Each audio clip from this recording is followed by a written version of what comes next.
Bienvenue dans le lieu de confession, by Jimmy Résolution. Ici, lorsque la pluie tombe et que le tonnerre gronde, les voix se libèrent. Les secrets enfouis refont surface. Les vérités que personne n'a jamais osé prononcer trouvent enfin un refuge. Dans cet espace, des hommes et des femmes viennent déposer leurs blessures, leurs regrets, leurs fautes, leurs espoirs. Des histoires d'amour, de trahison, de miracles, mais aussi des douleurs silencieuses que personne ne voit. Ici, rien n'est inventé. Chaque mot est réel, chaque émotion est vraie, chaque confession est un morceau de vie livré en toute discrétion. Abonnez-vous maintenant, invitez vos amis à nous rejoindre. Et si vous avez une histoire à partager, envoyez-la au numéro affiché à l'écran. Préparez-vous. Chaque jour, une nouvelle vérité se dévoile. Anonyme. J'ai connu l'orgasme grâce à mon amant. Et depuis, je ne sais plus qui je suis. Bonjour coach. J'espère être sur la bonne page, parce que ce que je vis aujourd'hui me dépasse moi-même. Il y a près de 10 ans, je vous avais déjà écrit. À l'époque, je parlais de l'infidélité chronique de mon mari. Et surtout de son indifférence totale à mon égard. J'ai pleuré. J'ai supplié. J'ai prié. J'ai parlé aux témoins. On s'est retrouvés devant les familles plusieurs fois. Mais rien n'a changé. Il ne cessait pas de tromper. Il changeait simplement de maîtresse. Avec le temps, la souffrance n'a pas disparu. Elle est devenue une habitude. Les années ont passé. Pour m'éloigner encore plus, mon mari a trouvé une nouvelle stratégie. Il m'a demandé de veiller sur un de nos chantiers, pendant que lui, ses frères et ses amis allaient manger des bouillons chez ses maîtresses. J'ai refusé. Encore. Puis un jour, le 1er janvier 2020, j'ai accepté. Je ne savais pas que ce jour-là, ma vie allait basculer. La rencontre que je n'avais pas prévue.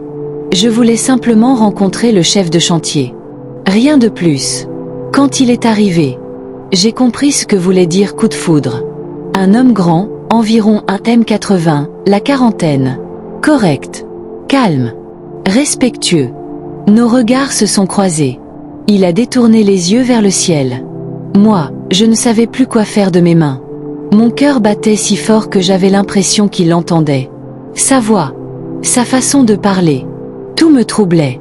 Au début, c'était une simple relation professionnelle. Puis une amitié. La culpabilité me rongeait. Mais quand je rentrais à la maison, mon mari n'était jamais là. Pendant que mon époux vivait ses relations multiples sans honte. Cet homme, lui, était présent. Il m'accompagnait dans mes activités associatives. Il s'impliquait. Il m'écoutait. Sans s'en rendre compte. Il jouait le rôle que mon mari n'avait jamais assumé. Après 17 ans de fidélité, de dévouement, de patience, j'ai franchi le cap. Avec lui, j'ai connu mon premier véritable orgasme. Avant, je n'y arrivais que par masturbation. Je me suis sentie femme, vivante, désirée. Et quelque chose s'est cassé en moi. Mais quelque chose d'autre est né. Aujourd'hui, mon foyer se délite. Depuis, mon foyer bat de l'aile.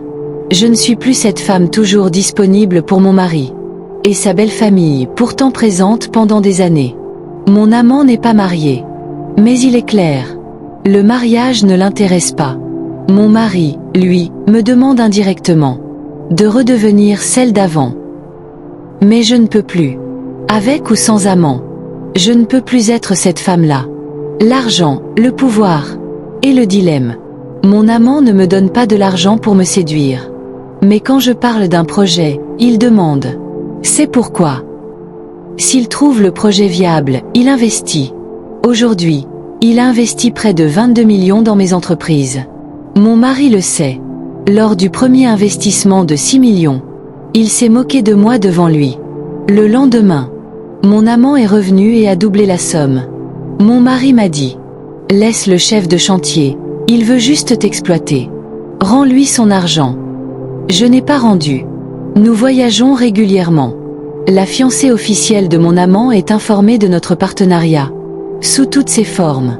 Elle garde le calme. Parce qu'il lui a dit clairement. Si tu déranges, je te remplace. Et moi aujourd'hui, je suis perdue. Chers abonnés, J'ai besoin de vos avis sincères. Dois-je continuer cette vie entre amour, partenariat et non-dit? Dois-je rendre les capitaux et écouter mon époux? Dois-je me replonger totalement dans un foyer qui a failli me coûter la vie il y a des années? Une femme a-t-elle le droit de renaître, même si cela dérange tout autour d'elle?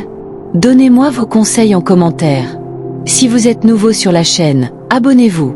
Ici, nous parlons de vraies histoires, de vraies femmes, de choix difficiles, sans jugement. Parce que parfois, survivre, c'est déjà une révolution. Tita, ogano, mbiendate, atinene.